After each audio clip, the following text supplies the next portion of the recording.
Episódio 3: Sucateamento da universidade pública e as barreiras para a implementação de estratégias de fortalecimento da saúde mental. Nesse episódio, será evidenciado como as universidades públicas correm risco diante da atual situação social, econômica e política do país. O sucateamento das universidades, sua desmoralização, degradação e desmonte reforçam o processo de privatização e fortalecem o modelo de universidade operacional que abordaremos adiante. Originalmente, a universidade pública se constituiu como uma instituição social, com reconhecimento sobre suas práticas e ações sociais, garantindo certa autonomia de construção de conhecimento guiado pela lógica e pelos ideais de formação, reflexão, criação e crítica. Ao longo do tempo, por meio de lutas sociais e políticas, a conquista da educação e cultura como direitos tornaram a democracia e a democratização do saber parte inseparável dos ideais da universidade pública. No entanto, tal perspectiva foi sofrendo mudanças com a implementação do atual contexto neoliberal. A universidade passou a ser espaço de produção de conhecimento que tenha valor para o mercado, deixando de discutir e questionar a sua própria existência, papel e função na sociedade e na luta de classes. O neoliberalismo foi instalado com a argumentação de que seria uma alternativa para a crise política e econômica no Brasil e no mundo. Enquanto o espaço para os interesses do mercado foi ampliado, os interesses públicos receberam cada vez menos ênfase, formando-se um discurso forte para conter movimentos sindicais e sociais e, no entanto, fraco diante das intervenções na economia.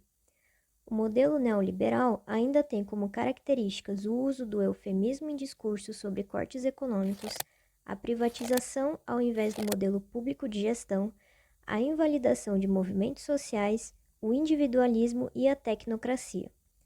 As forças econômicas se sobrepõem à soberania política nas esferas sociais e de decisão.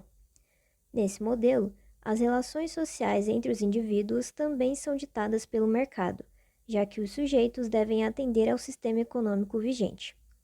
Nessa perspectiva, em que o mercado e a mercadoria são soberanos, no campo da educação, o modelo privatista trata o ensino como mais um produto, mesmo na esfera pública. Busca-se a formação de mão de obra tecnicamente qualificada a fim de atender aos interesses econômicos de determinados grupos que estão no poder. Assim, o espaço da sala de aula acaba entrando em conformidade com a lógica do capitalismo, com os sujeitos, no caso, os estudantes, disciplinados diante das necessidades dos donos do capital. Dessa forma, a universidade passa a se configurar como uma organização social, não mais uma instituição, o que se resume a pensá-la como um espaço com ideias e práticas de administração.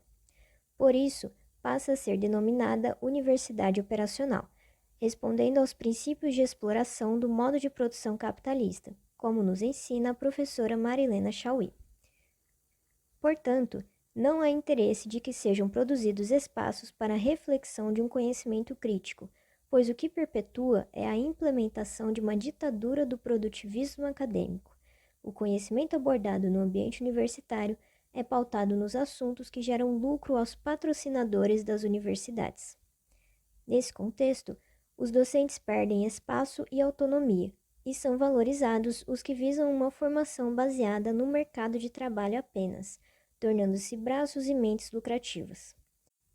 O papel da universidade, principalmente a pública, deixa cada vez mais de ser a formação de profissionais comprometidos com a sociedade e a ciência, para se voltar com grande ênfase às políticas de fomento à pesquisa, desde que os projetos sejam de interesse aos órgãos de fomento, também inseridos na lógica capitalista, e a colocação em rankings internacionais de desempenho e produtividade.